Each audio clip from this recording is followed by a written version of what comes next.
Assalamualaikum warahmatullahi wabarakatuh. Bismillah, salatu wassalamu ala rasulillah wa ala alihi wa sahbihi wa mawalah. Alhamdulillahillazi an'amana bi ni'matil imani wal islam. Wassalatu wassalamu ala asyrafil anam wa ala alihi wa sahbihi al-kiram. Amma ba'du. Asyhadu an la ilaha illallah wahdahu la syarika lah wa asyhadu anna Muhammadan abduhu wa rasuluhu la nabiyya ba'dah.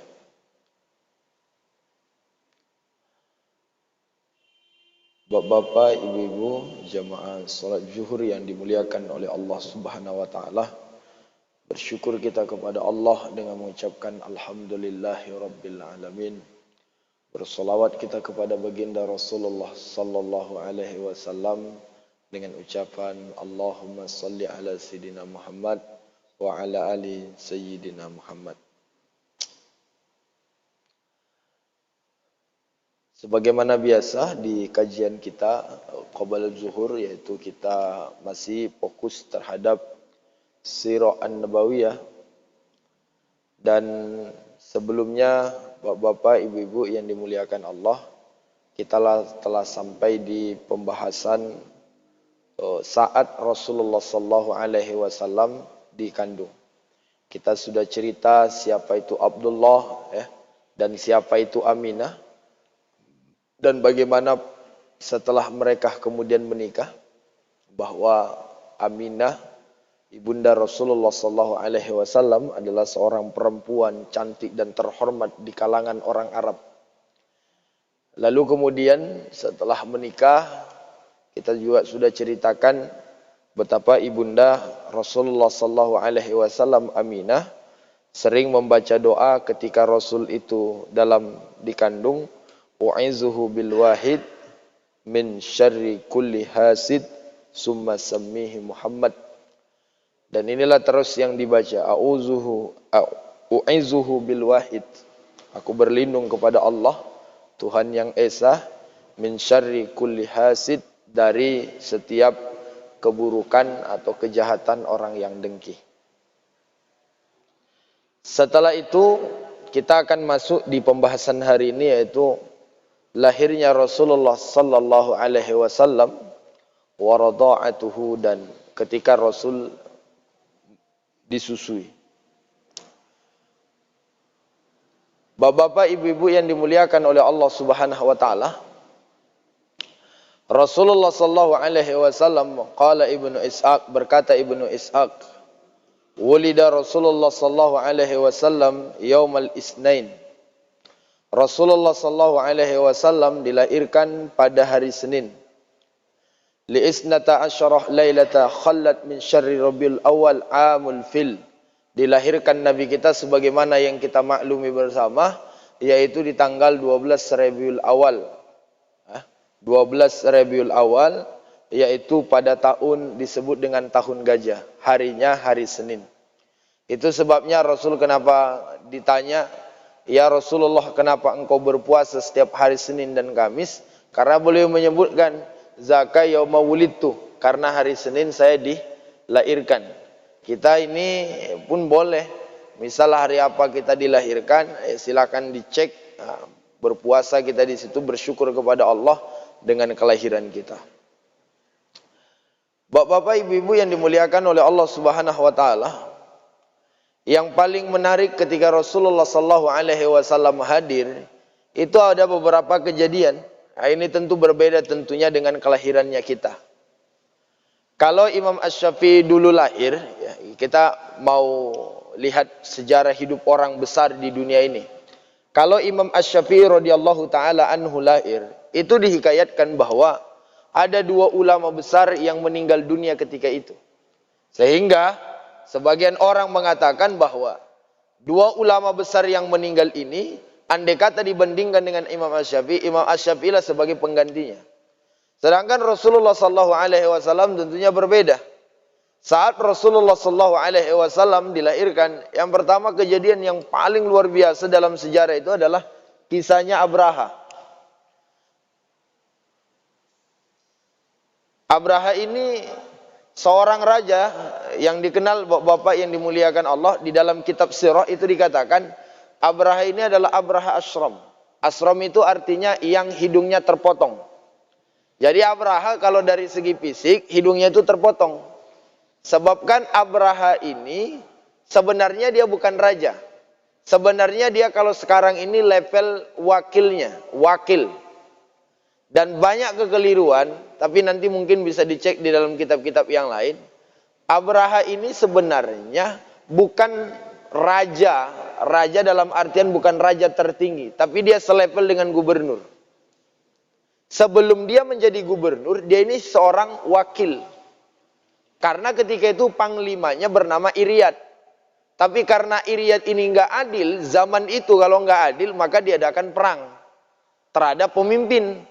Jamaah yang dimuliakan oleh Allah Subhanahu wa taala, karena Iryad ini dan Abraha ketika itu memikirkan bagaimana nasib dan keadaan orang, maka dikhawatirkan ini akan berdampak luas, pertumpahan darah di mana-mana.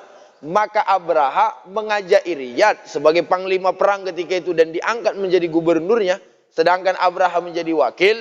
Maka mereka ketika itu duel one by one, satu dengan satu, head to head. Head to head di awal pertandingan Abraha kalah, tapi kemudian ya dengan alur cerita tiba-tiba Abraha bisa mengalahkan Iryad dan Iryad terbunuh. Karena Iryad terbunuh, maka Raja Romawi ketika itu mendengar informasi.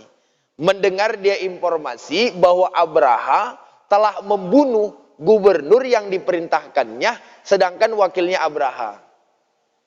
Lalu apa yang terjadi? Gubernur mengirim surat dengan kata-kata yang amat sangat terkenal. Pasti saya akan menginjakkan kaki ke negerimu. Waktu itu di Yaman. Dan akan saya gunting rambutmu.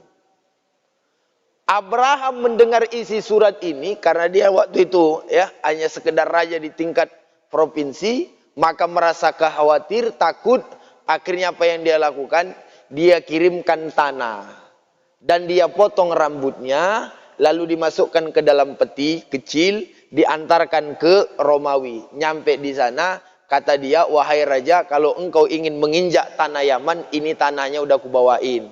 Rambut kalau ingin dipotong, ini juga rambutnya sudah kubawain. Saking takutnya. Dan tidak hanya sekedar itu, akhirnya Abraha pun membangun gereja yang terkenal, itu namanya gereja Qulais. Tujuannya apa? Tujuannya Abraha ingin menyenangkan ketika itu Raja Romawi.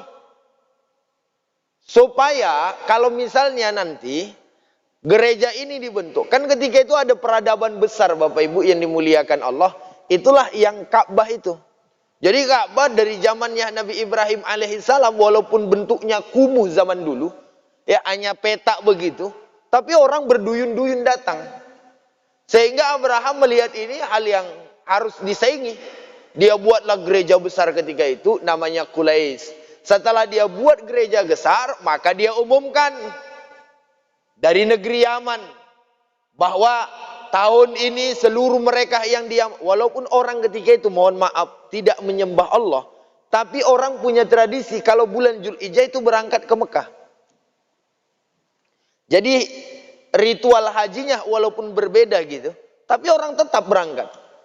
Karena di Ka'bah itu sendiri kita tahu zaman jahiliyah kan banyak berhala toh.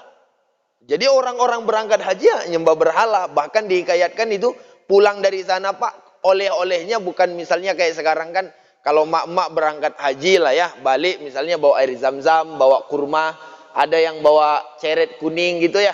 Apalagi kalau di kampung-kampung, kalau balik haji nggak bawa ceret kuning, orang curiga Pak, hajinya kemana coba? Kalau nggak bawa yang kuning itu. Tapi kalau udah bawa kuning, oh berarti ini pasti dari Mekah gitu. Padahal di Jakarta banyak, ya kan? Karena barang nggak bakalan muat juga kalau dibawain pesawat.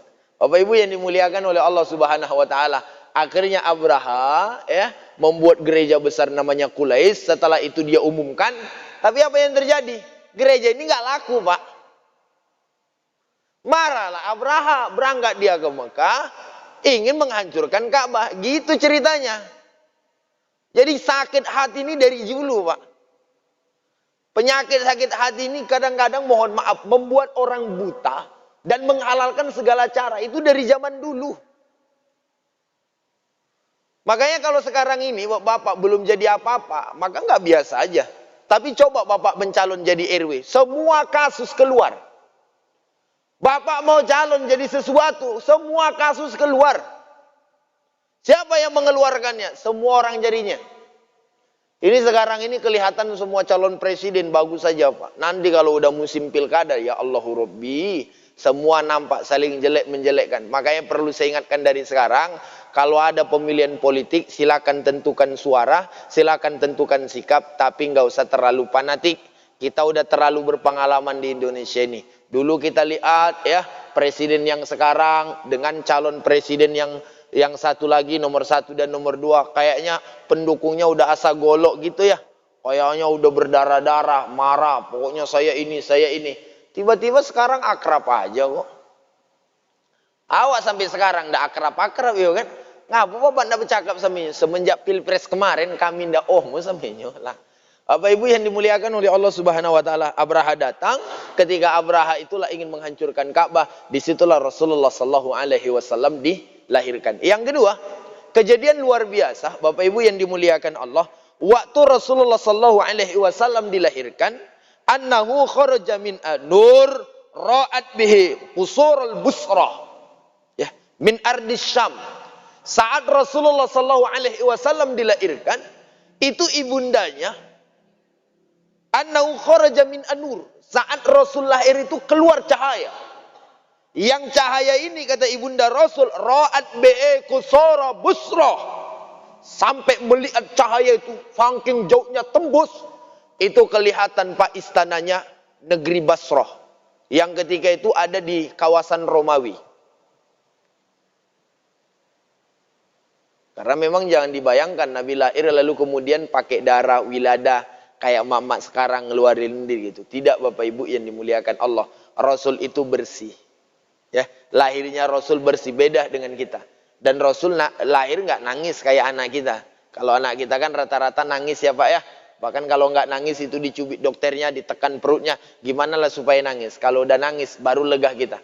Bapaknya yang awalnya merokok, tuh rokok dibuang. Anak udah nangis, kan gitu. Kalau belum nangis masih asik merokok gitu. Bapak Ibu yang dimuliakan oleh Allah Subhanahu wa taala, Rasulullah sallallahu alaihi wasallam waktu dilahirkan tidak begitu. Kejadiannya mengeluarkan cahaya. Begitu diceritakan di dalam kitab sejarah, bahkan riwayat hadis ya ada dalam Baihaqi.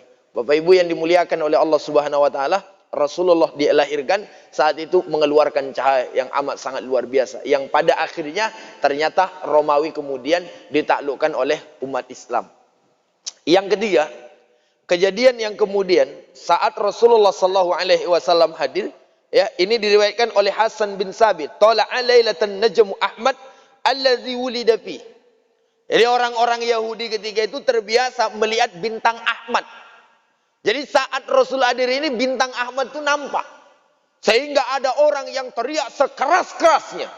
Saat kemudian itulah bintang Ahmad itu muncul. Kemudian yang keempat, kejadian istimewa saat Rasulullah sallallahu alaihi wasallam dilahirkan adalah api Majusi itu padam. Api Majusi yang biasa disembah oleh Majusi itu padam. Yang kelima, ada danau di Irak, ya, ada danau di Irak. Itu danau saat Rasulullah sallallahu alaihi wasallam dilahirkan, danau itu kering, Pak. Awalnya danau ini adalah penyembahan dewa-dewa. Dan Masya Allah saat Rasulullah sallallahu alaihi wasallam dilahirkan, maka danau ini kering. Jadi memang berbeda sekali Rasulullah sallallahu alaihi wasallam, sehingga ya di dalam syair-syair Barzanji misalnya, atau kemudian di dalam kitab-kitab yang memuji Rasulullah sallallahu alaihi wasallam, itu disebutkan laulaka ya Muhammad, kalau bukan engkau wahai Muhammad tidak diciptakan ini seluruh alam. Dan tentunya Bapak Ibu yang dimuliakan Allah, yang keenam, saat Rasulullah sallallahu alaihi wasallam hadir, jin, setan tidak bisa mengambil informasi dari langit. Sehingga ketika itu mereka kebingungan. Karena biasanya informasi dari langit itu dicuri oleh setan. Tapi ketika itu mereka tidak bisa karena dilempari. Dan saat itu mereka baru takjub dan terkejut bahwa ada seorang yang lahir yang kemudian malaikat ribuan turun bercahaya-cahaya di kota Makkah Al-Mukarramah. Disitulah diketahui Rasulullah sallallahu alaihi wasallam dilahirkan. Jadi memang kelahiran Nabi tentu berbeda dengan kelahiran anak kita semua. Oleh karena itu Bapak Ibu yang dimuliakan oleh Allah Subhanahu wa taala, pamannya menjadikan hal ini apa sih namanya? Kalau dalam kitab sejarah itu dikatakan senangnya luar biasa. Namanya kelahiran cucu ya Pak. Cuma Nabi ini memang berbeda. Kakeknya udah lama. Makanya kakeknya yang memberikan nama Muhammad. Yang nama ini tak ada sebelumnya. Ya tentunya kakek tentu dapat ilham lah dari Allah Subhanahu wa taala. Jadi namanya ini sebelumnya nggak ada, tiba-tiba nama itulah kemudian. Maka bagaimanapun orang mencaci maki Nabi, namanya tetap disebut. Misal si Anu itu tukang sihir, siapa? Muhammad. Tetap orang menyebut Muhammad yang terpuji. Jadi Masya Allah. Jadi kita pun bikin nama anak seharusnya begitu. Makanya disunahkan setidaknya nama anak kita dimulai dengan Ahmad atau Muhammad. Kalau dia laki-laki. Gitu Pak ya. Nama yang baik-baik kan kata Nabi, khairul asma ma'ubbida wa ummida. Sebaik-baik nama itu yang ada nilai pujian dan ada nilai kehambaan. Itu sebabnya misalnya namanya Tukimin, kita buat Ahmad Tukimin. Kalau orang Jawa. Kalau misalnya orang Melayu, Ahmad siapa gitu. Jadi tetap kita mulai dengan kalimat Ahmadnya. Bapak-bapak, ibu-ibu yang dimuliakan oleh Allah Subhanahu wa taala, ini saja mungkin yang bisa kita sampaikan di kultum yang singkat ini. Mudah-mudahan bermanfaat tentang kelahiran Rasulullah sallallahu alaihi wasallam. Mudah-mudahan kita menjadi umatnya dan senantiasa mencintai Rasulullah sallallahu alaihi wasallam. Nanti Bapak-bapak kalau ingin mempelajari lebih dalam, beli saja kitab namanya Sirah An-Nabawiyah li Ibnu Hisham ya. Sirah An-Nabawiyah li Ibnu Hisham. Demikian, terima kasih. Assalamualaikum warahmatullahi wabarakatuh.